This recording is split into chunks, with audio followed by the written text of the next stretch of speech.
Euzu billahi mineşşeytanirracim. Bismillahirrahmanirrahim. Allahummə salli alə Muhammedin və ali Muhammed. Həzrəti Peyğəmbər salavatullah belə buyurmuşdur. Allahın lənəti olsun rüşvəti alana və həmçinin onu verən kəsin üzərinə. Salamlayırıq əziz, dəyərli izləyiciləri. Allahın izni ilə şəriət dərslərinə davam edirik. Bildiyiniz kimi namaz qılan kəsin hökmlərindən danışırdıq və bugünkü mövzumuz namaz qılanın paltarının şərtləridir. Yəni, namaz qılan kəs paltarında bu 6 dənə şərti cəm eləməlidir ki, onun həmin paltarla qıldığı namaz doğru olsun. Əvvəlcə biz bu 6 ədəd şərti sayacağıq və sonra hər bir videoda Allahın izni ilə hər bir bəndi izah edəcəyik. Birinci hissə paltar pak olmalıdır. İkinci, namaz qılan kəsin paltarı qəsbi olmamalıdır. Qəsbi istər oğurluq mal olsun, istər kiminsə əlindən alınmış olsun və s. Bura qəsb edilmiş hər bir hal daxildir. Üçüncü, murdar olmuş, yəni ölmüş heyvanın bədən üzvlərindən olmamalıdır paltarın hissələri. Dördüncü, həmçinin də yırtıcı və əti haram olan heyvanların da bədən üzvlərindən olmamalıdır. Beşinci və altıncı hissə isə sırf kişilərə aiddir ki, əgər namaz qılan kəs kişidirsə, beşinci hökm budur ki, paltarı xalis ipəkdən olmamalıdır. Altıncı da budur ki, əgər namaz qılan kəs kişidirsə, onda onun paltarı qızılla toxunmuş parçadan olmamalıdır.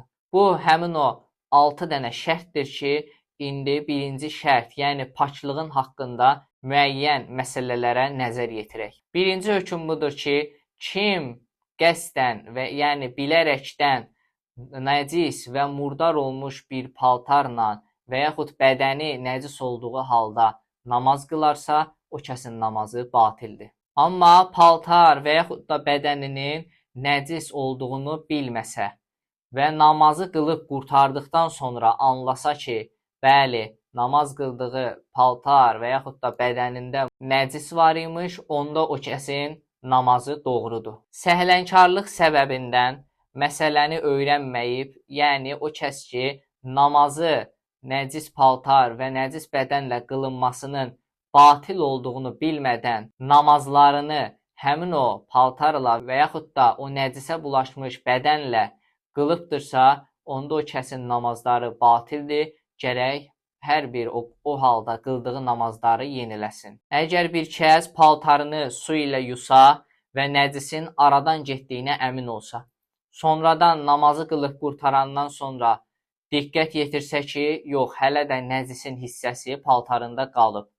O kəsin namazı doğru hesab olunur. Bir kəsin əynində nəcisə bulaşmış paltardan başqa heç bir paltar yoxdur və onu da heç bir yerdə paklaya bilmir və yaxud da başqa bir pak paltar tapa bilmirsə və vaxtın axırına qədər, yəni namaz vaxtının axırına qədər o pak paltar və yaxud da paltarını pak edəcək bir su tapa bilməyəcəksə, onda həmin o kəs o halda o paltarla namazını qılacaq və qıldığı namaz da doğrudur. Əgər bir kəsin əlində olan 2 paltardan bilir ki, biri nəcisdir, amma hansı birinin nəcisə bulaşdığından xəbəri yoxdur. O kəs vaxtın geniş olduğu təqdirdə hər o 2 paltarı su ilə yumalıdır və yaxud da onların hər ikisi ilə ayrı-ayrılıqda namazlarını qılmalıdır. Məsələn, birinci paltarla zöhr və əsri qılacaq, daha sonra həmin o ikinci paltarla zöhr və əsri qılacaq.